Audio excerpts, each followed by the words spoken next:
On an early August summer evening, I was taking in the action on Amtrak's Keystone Corridor at Middletown. Someone recently placed the Penn Central Station sign on the old freight house here, which is now privately owned. Of course, as you'll know from my other Amtrak videos in Middletown, this isn't the only railroad operating here. After this guy came whizzing by, I stepped not even 60 feet to the left upon hearing a familiar bell ringing across town. The ALCO S-6 of the Middletown and Hummelstown Railroad squeezes between the Carnes grocery store and the other brick buildings that were once part of a massive stove works as they slowly make their way up Brown Street. The conductor walks ahead, flagging the roadway to stop motorists from entering the train's path.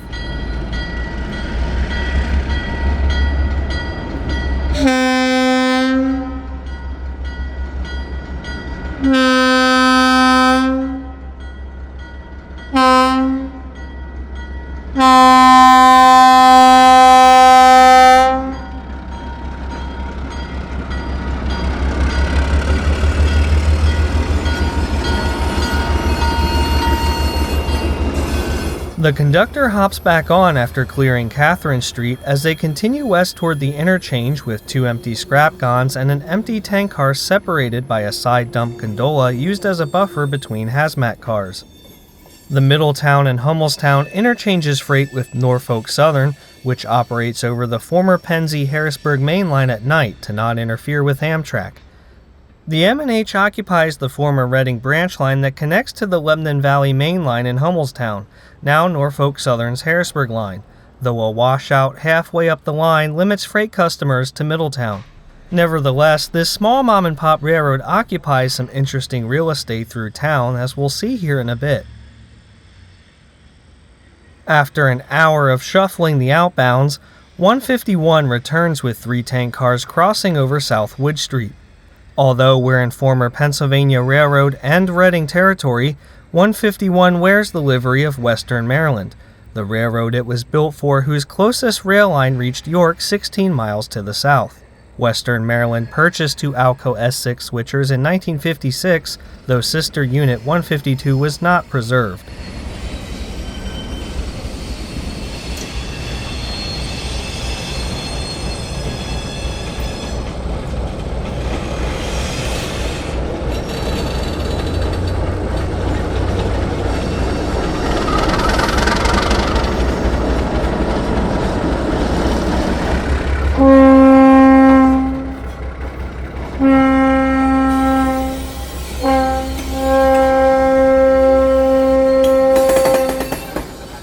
The conductor hops off at Catherine Street to flag ahead of the train, continuing back down Brown Street once clear of cars and pedestrians.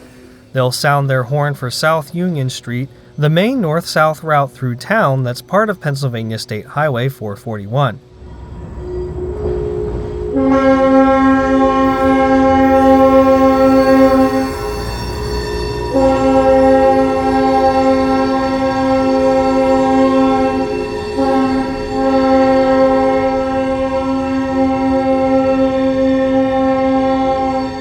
It's no wonder this section of Brown Street is a one-way for cars, as it's hardly wide enough for two vehicles, let alone for a train to squeeze between the buildings.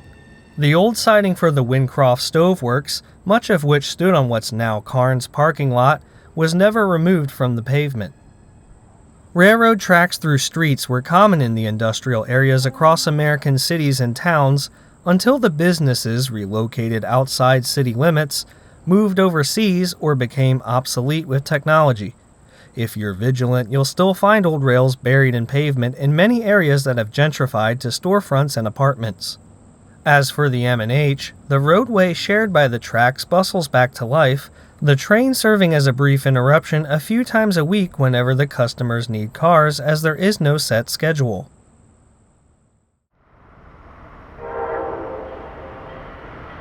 Earlier that year in the winter, I was out for Amtrak's 50th anniversary Heritage Units, as well as documenting the progress on the opening of the new Amtrak Middletown platform, and getting my last shots of the old location, which is now fenced off for good. While I was out, the M&H happened to be making another run to the interchange to grab more inbound cars sitting by the new station. After catching a few Amtrak Keystone service trains, I relocate to the end of Brown Street by the yard. While I was setting up, a semi-truck pulled in to unload some pallets for the businesses in the downtown plaza.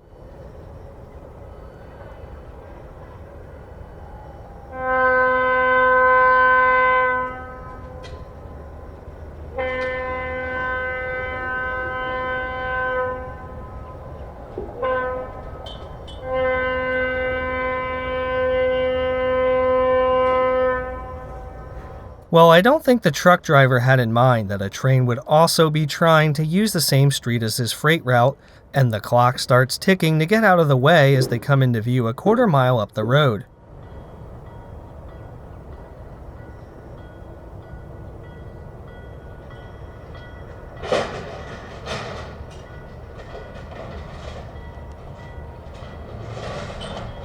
The driver wastes no time reorganizing the load, as the crew of the M&H takes a short pause by Carnes to let some traffic clear out of the alley before flagging the busy South Union Street to stop all traffic. A stare-down develops when the driver notices his opponent slowly creeping toward his position.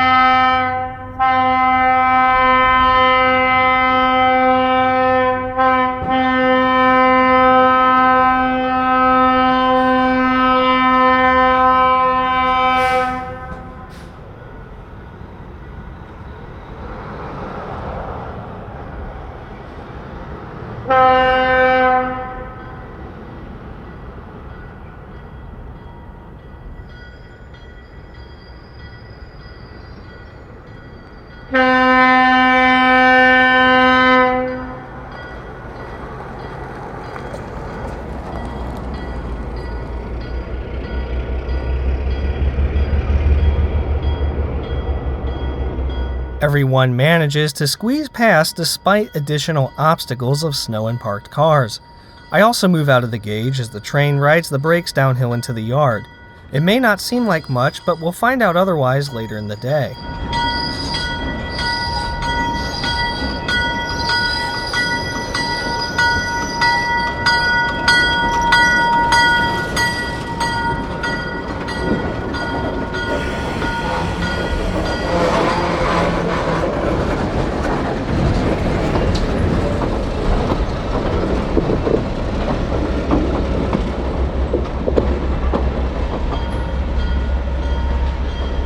At the time of filming, business is booming for the small railroad, being responsible for several non-hazardous storage cars filling the yard. The railroad also hosts passenger excursions up the remainder of the line powered by one of the GE 44-tonners parked off to the right.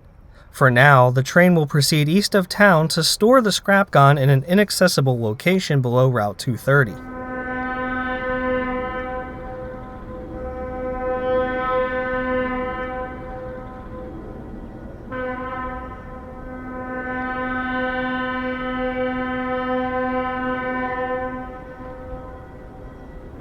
If you like this video and the ALCO switcher action and street running on the M&H, please give it a thumbs up and stick around for the next video of them taking the biggest train I've ever seen heading up Brown Street to the interchange. As always, thanks for watching, and I'll see you in the next video.